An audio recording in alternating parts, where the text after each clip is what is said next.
الحمد لله نحمده ونستعينه ونستغفره ونؤمن به ونتوكل عليه ونعوذ بالله من شرور أنفسنا ومن سيئات أعمالنا من يهده الله فلا مضل له ومن يضلله فلا هادي له وأشهد أن لا إله إلا الله وحده لا شريك له وأشهد أن سيدنا ومولانا محمدا عبده ورسوله صلى الله تعالى عليه وعلى آله وأصحابه وأزواجه وذرياته وبارك وسلم تسليما كثيرا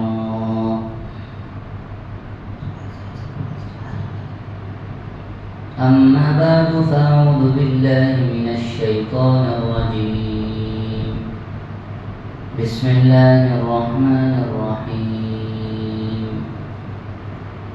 ولقد نصركم الله ببدر وأنتم أذلة فاتقوا الله لعلكم تشكرون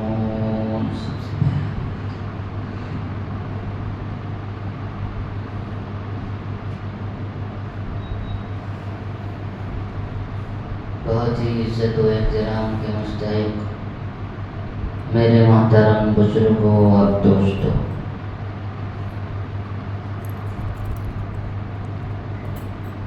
اللہ رب العزت کا بے انتہا فضل و کرم ہے کہ اللہ رب العزت نے ہم سب کو رمضان المبارک کی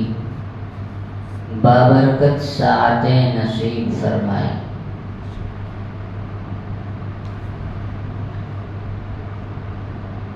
آج رمضان المبارک کی 20 تاریخ ہے، گویا کہ 20 روزے آج مکمل ہونے والے ہیں، اور آج کے ہی دن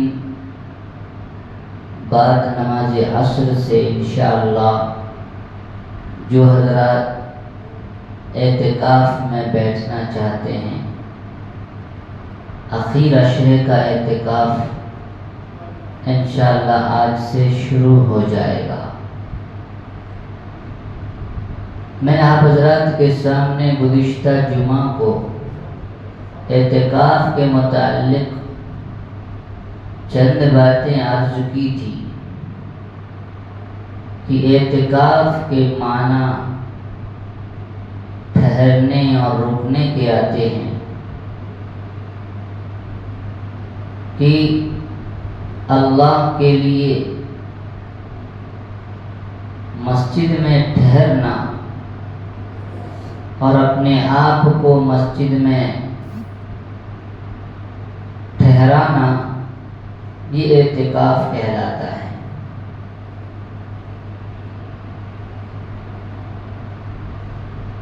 اعتکاف کی تقسیم کی گئی ہے کہ ایک اعتکاف واجب ہے، دوسرا اعتکاف سنت ہے، اور تیسرا اعتکاف نفل ہے۔ واجب اعتکاف وہ اعتکاف کہلاتا ہے جیسے کہ کسی نے اگر کوئی منت مانی کہ اگر میرا فلاں کام ہو گیا تو انشاءاللہ میں اتنے دن کا اعتکاف کروں گا، یا پھر کوئی اس طرح سے کہہ لے کہ اگر میں نے جو ہے اپنے اوپر 2 دن کا اعتکاف یا 3 دن کا اعتکاف لازم کر لیا، ضروری کر لیا، تو یہ بھی اعتکاف اس کے اوپر واجب ہو جاتا ہے۔ اعتکاف کی دوسری قسم سنت ہے، جو کہ رمضان المبارک کے اخیر عشرے میں کیا جاتا ہے، اور اللہ کے نبی صلی اللہ علیہ وسلم ہمیشہ اس کا اہتمام کیا کرتے تھے۔ تو آخر عشرے کا جو اعتکاف ہے وہ سنت مؤکدہ ہے، جس کے لیے روزہ شرط ہے۔ روزے کے ساتھ ایک انسان اپنے آپ کو رمضان المبارک کے آخر عشرے میں اپنے آپ کو مسجد کے اندر پابند کر لے، یہ سنت مؤکدہ اعتکاف، سنت اعتکاف ہے۔ اور تیسری قسم اعتکاف کی وہ ہے کہ حضرت امام ابو حنیفہ رحمۃ اللہ علیہ کے نزدیک کم سے کم ایک دن کا اعتکاف ہے کہ وہ آئے اور مسجد میں اعتکاف کر کے ٹھہر جائے۔ لیکن امام مالک رحمۃ اللہ علیہ، امام محمد رحمۃ اللہ علیہ، ان کے نزدیک چند لمحے کا بھی اعتکاف ہے کہ آدمی اگر مسجد میں آیا اور اس نے اعتکاف کی نیت کر لی تو جب تک وہ مسجد میں ٹھہرا ہوا ہے، چاہے وہ ذکر میں ہے، چاہے وہ تلاوت میں ہے، چاہے وہ نماز میں ہے، چاہے وہ یوں ہی بیٹھا ہوا ہے، وہ ادھر ادھر کی باتیں نہیں کر رہا، وہ اعتکاف میں شمار کیا جائے گا اور اس کا اللہ تعالیٰ اسے اجر و ثواب عطا فرمائیں گے۔ میں نے عرض کیا تھا کہ اللہ تعالیٰ اپنے ان بندوں کو جو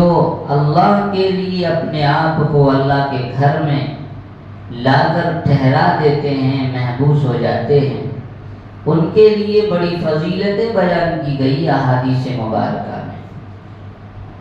اللہ کے نبی صلی اللہ تعالی علیہ وسلم نے فرمایا کہ جو کوئی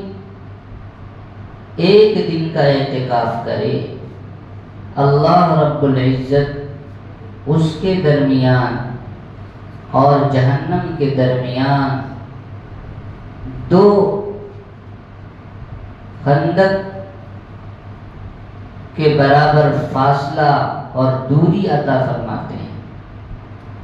اور جس کی چوڑائی اور لمبائی آسمان و زمین کی چوڑائی اور لمبائی کے برابر ہے۔ میرے بھائیو، اس سے ہم اندازہ لگا سکتے ہیں کہ ایک اعتکاف کرنے والا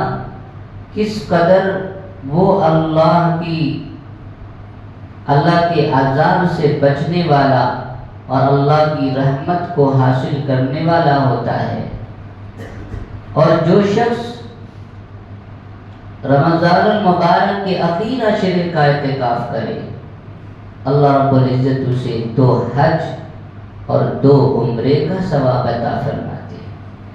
میرے بھائیو، ہمارا آپ جانتے ہیں کہ ایک انسان اگر حج کرنے کے لیے جاتا ہے تو کتنی مشقتیں، کتنی پریشانیاں، وہ ساری مشقتوں اٹھانے کے بعد، پریشانیاں جھیلنے کے بعد وہ حج جا کے کرتا ہے، تو پھر اس پر بھی انعام جو ہے، اللہ کے نبی صلی اللہ علیہ وسلم نے فرمایا کہ وہ شخص ایسا ہو جاتا ہے، گناہوں سے ایسا پاک اور صاف ہو جاتا ہے جیسا کہ اس کی ماں نے آج ہی اسے جنا۔ یعنی معصوم بچہ جس طرح پیدا ہونے والا بچہ گناہوں سے بالکل پاک اور صاف ہوتا ہے، اسی طرح سے حج کرنے والا بندہ بھی پاک اور صاف ہو جاتا، گناہوں سے پاک اور صاف ہو جاتا ہے۔ یہاں پر اعتکاف کرنے پر اللہ کی طرف سے یہ انعام مل رہا ہے کہ اسے 2 حج اور 2 عمرے کا ثواب۔ تو پھر میرے بھائیوں، اس کے بخشائے جانے میں کیا شک اور تردد ہو سکتا ہے؟ ایک تو ہے کہ آپ حج کرنے کے لیے مکہ جائیں اور لاکھوں روپے خرچ کریں، اور یہاں پر آپ کو بغیر کوئی مشقت کے، بغیر کوئی پریشانی کے، بغیر کوئی سفر کی مشقت کے، بغیر کوئی زیادہ مال خرچ کیے ہوئے یہاں لاکھوں خرچ کرنے کی ضرورت نہیں ہے، یہاں ہزاروں لگانے کی ضرورت نہیں ہے۔ صرف اللہ کی بارگاہ میں اپنے آپ کو لا کر بیٹھا دینا ہے اور اللہ کا ہو کر رہ جانا ہے، اس پر اللہ تعالی ہمیں حج اور عمرے کا ثواب عطا فرماتے ہیں۔ بڑے ہی خوش نصیب ہیں وہ لوگ جو اس عشر اخیرہ کا اعتکاف کرتے ہیں اور کرنے والے ہیں۔ اللہ تعالی ہم سب کو بھی اس کی توفیق عطا فرمائے۔ میرے بھائیوں، یہی رمضان المبارک کا مہینہ ہے جس میں آج سے 1450 سال پہلے ایک بہت ہی عجیب و غریب واقعہ پیش آیا تھا۔ عالم اسلام اور عالم کفر کے درمیان معرکہ آرائی ہوئی تھی۔ ایک طرف کفر تھا، دوسری طرف اسلام تھا، ایک طرف حق تھا تو دوسری طرف باطل تھا، ایک طرف اللہ کے لاڈلے اور چہیتے بندے تھے تو دوسری طرف اللہ کے باغی اور دشمن تھے۔ ان دونوں کی معرکہ آرائی ہوئی 17 رمضان المبارک کو، جو اسلامی تاریخ کی سب سے پہلی جنگ تھی اور سب سے پہلا مقابلہ تھا، جسے غزوہ بدر کے نام سے یاد کیا جاتا ہے۔ میرے بھائیوں، اللہ رب العزت نے قرآن کریم میں ایک واضح طور پر اعلان فرمایا ہے، مومن کے لیے اعلان ہے کہ اے مومنوں، تم ہی کامیاب رہو گے، تم ہی سربلند رہو گے، تم ہی سرخرو ہوگے، شرط اس بات کی ہے کہ تم سچے اور پکے مومن بنے رہو۔ اگر تمہارے اندر ایمان کی چاشنی موجود ہے، اگر تمہارے اندر ایمان اور استقلال کی طاقت ہے، تو بڑی سے بڑی طاقت تمہیں زیر نہیں کر سکتی، بڑا سے بڑا لشکر تمہیں نیست و نابود نہیں کر سکتا، تمہیں ہی کامیابی ملے گی۔ چنانچہ قرآن کریم کہتا ہے وَأَنْتُمُ الْأَعْلَوْنَ إِن كُنْتُم مُؤْمِنِينَ، تم ہی سربلند رہو گے، تم ہی سرفروش رہو گے، تم ہی کامیاب بنو گے جبکہ تم اب مومن، سچے اور پکے مومن رہو۔ میرے بھائیوں، وہ معرکہ گویا کہ ہاتھی کے مقابلے میں چیٹی کا مقابلہ تھا۔ کہاں 1000 کا لشکر اور کہاں 313 کا لشکر، کوئی برابری نظر نہیں آتی۔ انسان حیران ہو جاتا ہے اس بات کو سن کر کہ 1000 کا لشکر جو کہ پورے سامان جنگ سے لیس اور تیار ہو، اور دوسری طرف 313 کا لشکر جس کے پاس صرف 2 گھوڑے، 70 اونٹ اور باقی پیادہ پیدل، جن کے پاس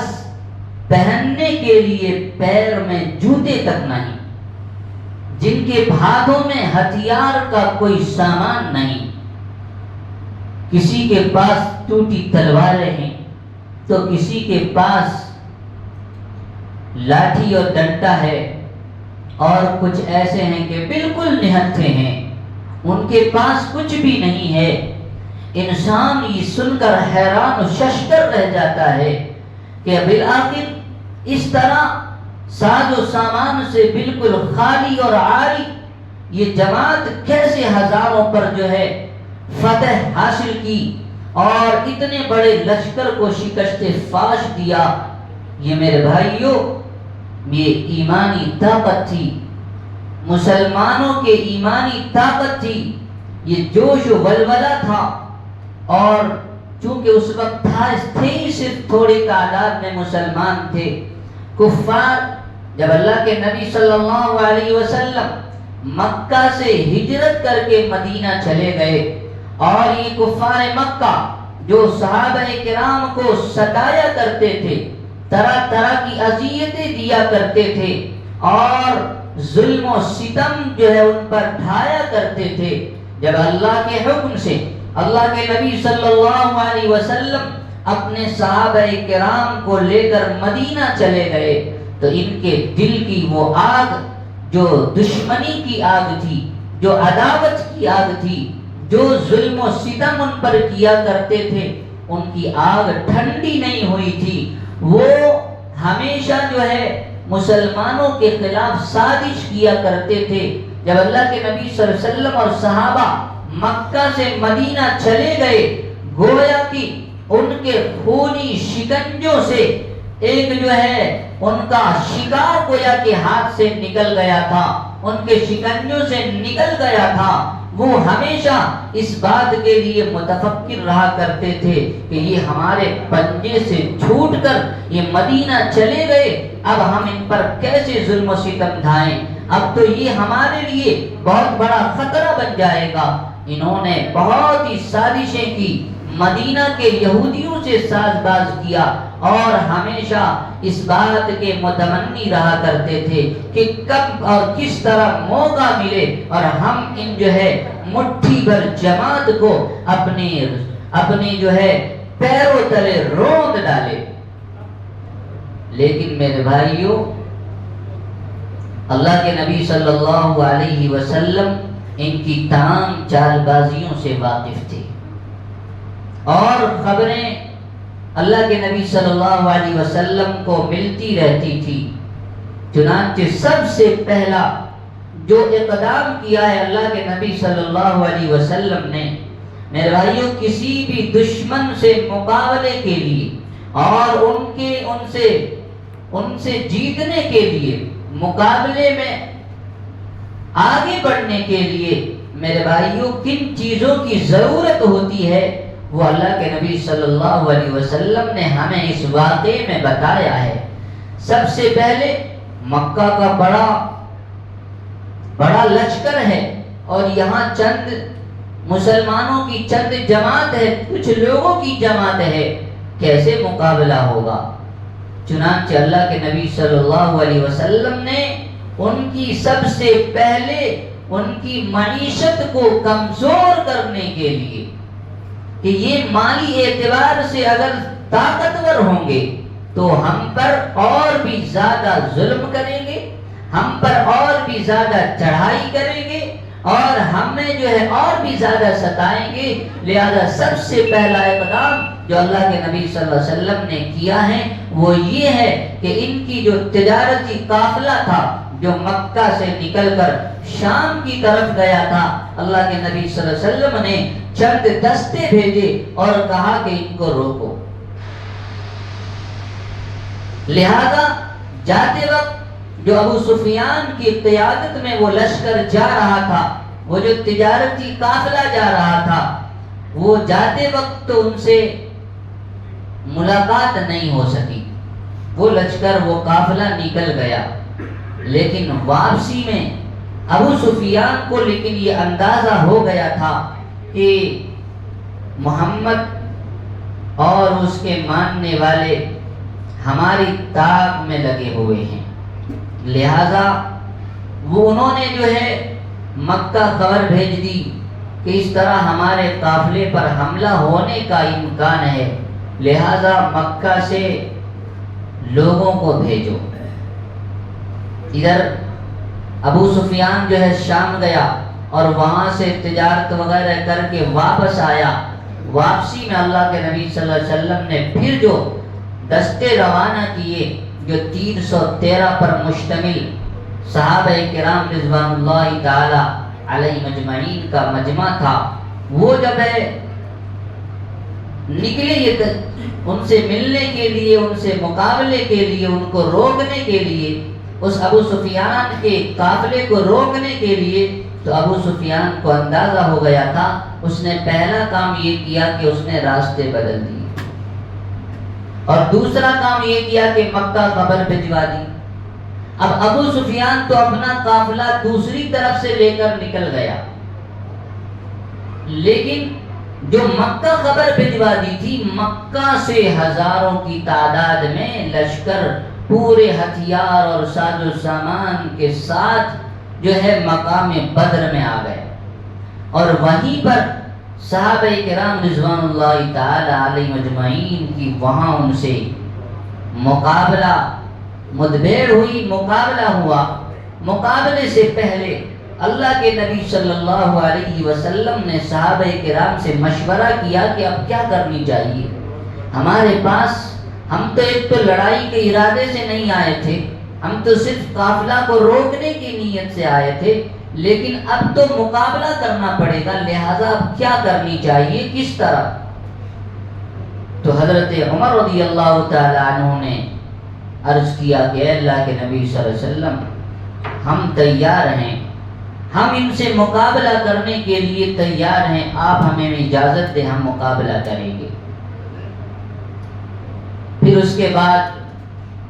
دوسرے صحابہ بھی، حضرت ابو بکر رضی اللہ تعالیٰ عنہ نے بھی کہا کہ ہم آپ کے تیار ہیں، ہم مقابلہ کرنے کے لیے۔ اللہ کے نبی صلی اللہ علیہ وسلم چونکہ آپ کے ساتھ مدینہ کے انصار آپ کے ساتھ آئے تھے، مہاجرین اور انصار دونوں مل کر آئے تھے، جب اللہ کے نبی نے مشورہ لیا اور رائے پوچھا تو یہ مکہ کے مہاجرین اٹھ کر کھڑے ہوتے، کہتے لیکن اللہ کے نبی صلی اللہ علیہ وسلم کی یہ چاہت تھی کہ انصار مدینہ سے کوئی کھڑا ہو اور کہے ہمارا مطلب کہ ہم جو ہے، یہ چاہت تھی۔ چنانچہ حضرت سعد بن معاذ رضی اللہ تعالیٰ عنہ کھڑے ہوئے اور کہا کہ اللہ کے نبی صلی اللہ علیہ وسلم،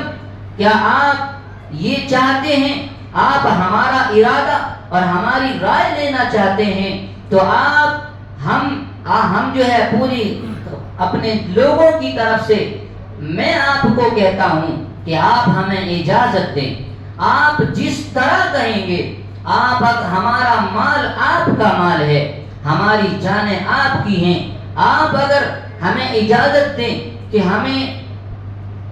ہم جو ہے اپنا سارا مال آپ پر خرچ کرنے کے لیے تیار ہیں، آپ اگر ہمیں اجازت دیں کہ ہم جو ہے سمندروں میں اپنے جو ہے گھوڑے ڈال دیں، ہم اس کے لیے بھی تیار ہیں، ہم پیچھے ہٹنے والے نہیں ہیں، آپ بلکہ غمات تک بھی جانے کا اگر ہمیں اجازت دیں گے اور حکم دیں گے تو ہم اس کو بھی پورا کرنے کے لیے تیار ہیں، ہم پیچھے ہٹنے والے نہیں ہیں۔ جب صحابہ کرام کا یہ جوش اور یہ ولولہ، یہ ایمانی طاقت اور جرأت کو اللہ کے نبی صلی اللہ علیہ وسلم نے محسوس کیا ہے، پھر اس کے بعد جو ہے لڑائی اور مقابلے کے لیے اللہ کے نبی صلی اللہ علیہ وسلم نے ایک دعا فرمائی ہے،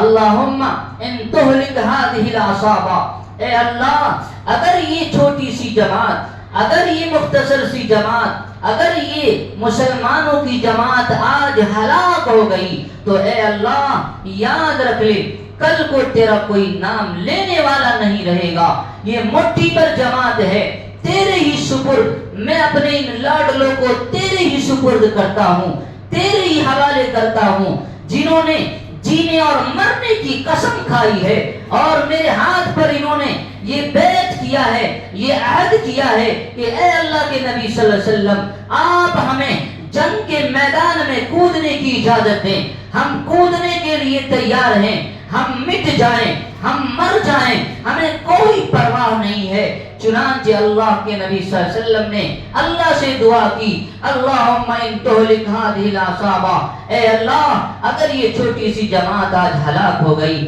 تو کل کو تیرا کوئی نام لینے والا نہیں رہے گا۔ میرے بھائیو، دعا وہ امام الانبیاء کا ہو اور میرے بھائیو خدا قبول کرنے والا ہو، وہ کیسے قبول نہیں ہو سکتا تھا؟ چنانچہ اللہ تعالیٰ نے اللہ کے نبی صلی اللہ علیہ وسلم کی یہ دعا قبول فرمائی، چنانچہ میدان سج گیا، کفار کفر اور جو ہے اسلام دونوں آمنے سامنے ہوا۔ سب سے پہلے عتبہ شیبہ ولید سامنے آیا کفار کی طرف سے، اور ادھر سے اللہ کے نبی صلی اللہ علیہ وسلم نے حضرت حمزہ رضی اللہ تعالیٰ عنہ، حضرت علی رضی اللہ تعالیٰ عنہ اور حضرت ابو عبیدہ رضی اللہ تعالیٰ عنہ تینوں کو جو ہے مقابلے میں، پہلے جب جنگ ہوا کرتی تھی تو پہلے فردن فردن ایک ایک مقابلہ ہوتا تھا، پھر گھمسان کی لڑائی ہوتی تھی۔ چنانچہ ان تینوں کے مقابلے کے لیے میرے بھائیو یہ مقابلہ ایسا تھا، ایک طرف باپ ہے تو دوسری طرف بیٹا ہے، ایک طرف چچا ہے تو دوسری طرف بھتیجا ہے، ایک طرف ماموں ہے تو دوسری طرف بھانجا ہے، ایسا مقابلہ تھا۔ چنانچہ عتبہ کے مقابلے میں جب جو اس سے پہلے تین جو ہے انصار آئے ہوئے تھے، اس عتبہ نے کہا کہ ہمیں تم سے کوئی مطلب نہیں ہے، انصار سے کہا ہمیں تم سے کوئی لڑائی نہیں ہے، ہم اپنے مقابلے والوں سے ہم مقابلہ کرنا چاہتے ہیں، ہمیں جو ہے قریش سے مقابلہ کرواؤ۔ چنانچہ اللہ کے نبی صلی اللہ علیہ وسلم نے ان تینوں بہادروں کو حضرت حمزہ رضی اللہ تعالیٰ عنہ، حضرت علی رضی اللہ تعالیٰ عنہ، حضرت ابو عبیدہ رضی اللہ تعالیٰ عنہ کو مقابلے کے لیے اتارا۔ چنانچہ مقابلہ ہوا، حضرت حمزہ رضی اللہ تعالیٰ عنہ نے عتبہ سے مقابلہ کی اور زمین پر پٹک دیا۔ حضرت علی رضی اللہ تعالیٰ عنہ کا مقابلہ ولید سے ہوا، حضرت علی رضی اللہ تعالیٰ عنہ نے ولید کو زمین پر پٹک دیا اور اس کو مطلب تہو کر دیا۔ حضرت ابو عبیدہ کا مقابلہ شیبہ سے ہوا تھا، جس میں دونوں کا پلہ برابر تھا۔ حضرت عبیدہ رضی اللہ تعالیٰ عنہ کو اس دشمن نے ٹانگ پر وار کیا، جس کی وجہ سے پیر بہت ہی زیادہ زخمی ہو گیا، لڑکھڑا گئے۔ چنانچہ حضرت حمزہ رضی اللہ تعالیٰ عنہ اور حضرت علی رضی اللہ تعالیٰ عنہ دونوں نے مل کر اسے سنبھالا اور شیبہ کا کام تمام کر دیا۔ یہ اس طرح سے لڑائی شروع ہوئی اور سب سے پہلے مقابلے میں ہی تینوں کو ڈھیر کر دیا گیا اور پھر جو ہے گھمسان کی لڑائی شروع ہوئی۔ میرے بھائیوں، پھر جو لڑائی شروع ہوئی اور جو ہے ایک طرح سے گھمسان کی لڑائی ہوئی تو اس لڑائی میں اللہ کی طرف سے اللہ تعالیٰ نے فرشتوں کو بھیجا تھا،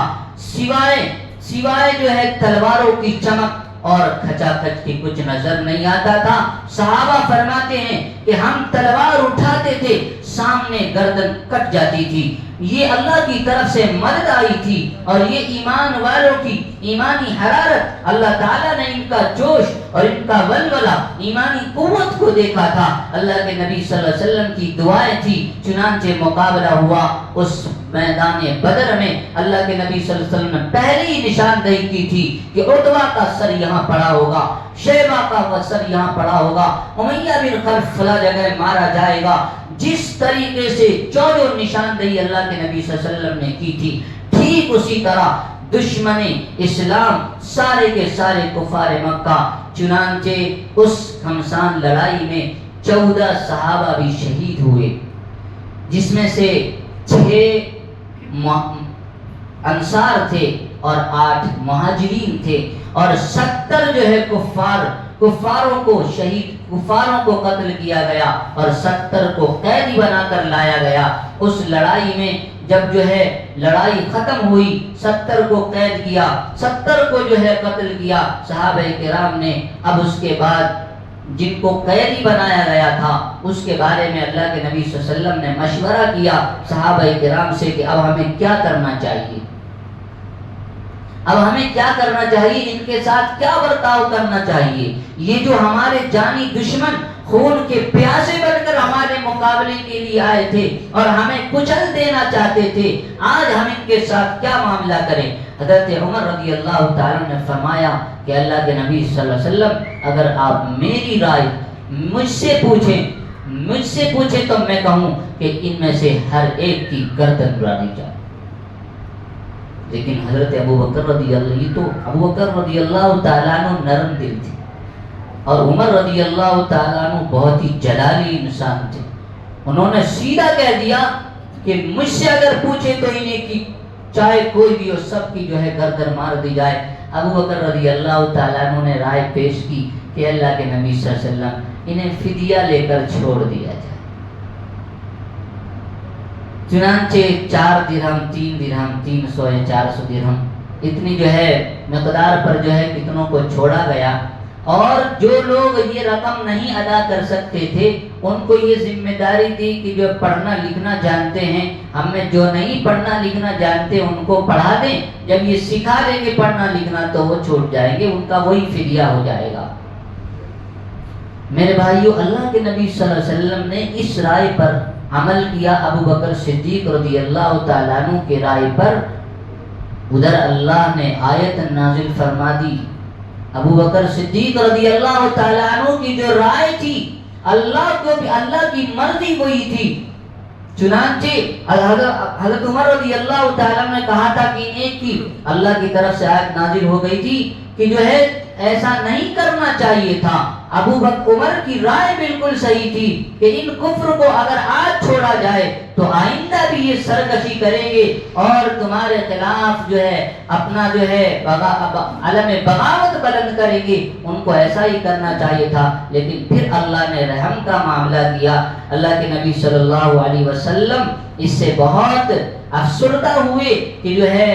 میں نے غلط فیصلہ کیا، اللہ کی رائے کچھ اور تھی۔ تو میرے بھائیو، عمر رضی اللہ تعالی عنہ نے جو رائے دی تھی وہ یہ رائے دی تھی کہ اپنے اپنوں کو گردن مار دی جائے۔ یہ ہم میں کا ہر ایک رشتہ دار ہے، میرے ماموں ہیں جو کفر کی طرف سے آئے تھے، آپ مجھے اجازت دیں گے میں اپنے ماموں کا سر قلم کروں، فلاں کا کوئی بھائی ہے اسے آپ اجازت دیں اپنے بھائی کا سر قلم کرے، اور اس طرح سے جو ہے ان کو ختم کر دیا جائے۔ میرے بھائیو، یہ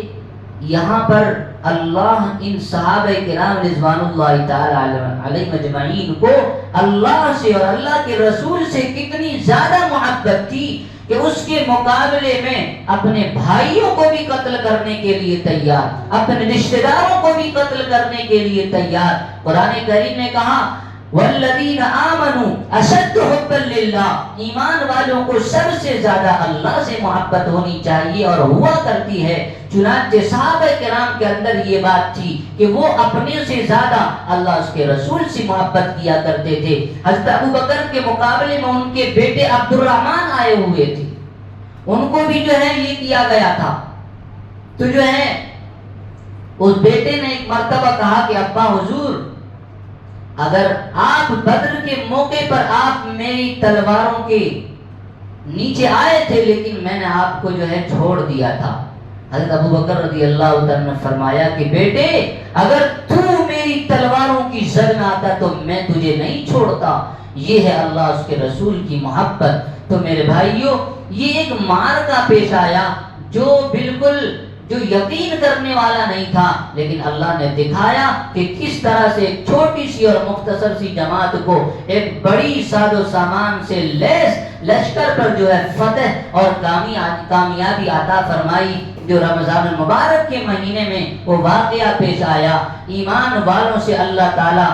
اس سے ہمیں پیغام کیا ملتا ہے؟ ہمیں اور آپ کو یہ پیغام ملتا ہے کہ اگر ہم اپنے ایمان میں، اپنے استقلال میں، اپنے جو ہے اللہ پر یقین اور بھروسہ کرنے میں مضبوط ہیں اور اللہ کے حکم کے پابند ہیں، ہم اگر اللہ کے حکموں کے غلام ہیں، رسول اللہ صلی اللہ علیہ وسلم کا طریقہ ہماری زندگی میں اگر موجود ہے، تو پھر میرے بھائیوں، بڑی سے بڑی طاقت جو ہمارے خلاف سازشیں کر رہی ہے، جو ہمارے خلاف پروپیگنڈے کر رہے ہیں، جو ہمیں مٹانے کی باتیں کر رہے ہیں، جو ہمیں زمین بوس کر دینا چاہتے ہیں، مٹی میں ملا دینا چاہتے ہیں، میرے بھائیوں، اگر ہم اپنے ایمان میں پختہ ہیں اور اعمال کے ساتھ ہم زندگی بسر کر رہے ہیں، تو پھر ہمارا کوئی دشمن، بڑا سے بڑا دشمن ہمارا بار بیگا نہیں کر سکتا۔ ضرورت اس بات کی ہے کہ ہم اللہ کے ماننے والے، اللہ کے حکموں کے پابند ہو جائیں، رسول اللہ صلی اللہ علیہ وسلم کے طریقوں کو اپنانے والے بن جائیں۔ رمضان میں اللہ کا حکم ہے، اے میرے بندو، میرے لیے صبح سے شام تک بھوکا پیاسا رہو۔ ہم اس کے لیے ایگری اور تیار ہو جائیں۔ اللہ کا حکم ہے کہ اس مہینے میں تم جو ہے صبر سے کام لو، اس مہینے میں تم غمخواری کا معاملہ کرو، اس مہینے میں ایک دوسرے کے ساتھ بھلائی کا معاملہ کرو۔ اللہ تعالیٰ تمہارے لیے جنت تیار کیا ہے۔ اے مومنو، تمہاری جان مال کو اللہ نے جنت کے بدلے خریدا ہے، پھر بھی اگر ہم جو ہے ہم اس میں پورے نہیں اتر رہے ہیں تو ہمارے لیے بڑی بدبختی کی بات ہے۔ آج ہم اگر ناکام ہیں تو اس وجہ سے کہ ہم اپنے ایمان میں پختہ نہیں، کامل نہیں، اس لیے ہمارا دشمن ہم پر جو ہے بڑھنے کی کوشش کر رہا ہے، دسترازی کرنے کی کوشش کر رہا ہے۔ تو میرے بھائیو، ہم یہ عہد کریں ارادہ کریں کہ ہم اللہ کے حکموں کو پابندی سے اہتمام کے ساتھ پورا کریں گے، اللہ کا جو بھی حکم ہوگا اسے پورا کرنے کے لیے تیار ہوں گے۔ ابھی رمضان میں اعتکاف آج سے بیٹھنے کا دن ہے، عصر کے بعد سے، لہذا اس کے لیے بھی اپنے آپ کو تیار کریں کہ جو ہے اللہ کی بارگاہ میں لا کر ہمیں جو ہے بغیر کسی سفر کے اللہ حج اور عمرے کا ثواب عطا کرے گا۔ تو اس کے لیے سبھی حضرات نیت ارادہ کریں اور جو ہے جو بھی اعمال اللہ کا اس مہینے میں کرنے کے لیے تیار ہوں۔ اللہ تعالی ہم سب کو کہنے سننے سے زیادہ عمل کی توفیق عطا فرمائے۔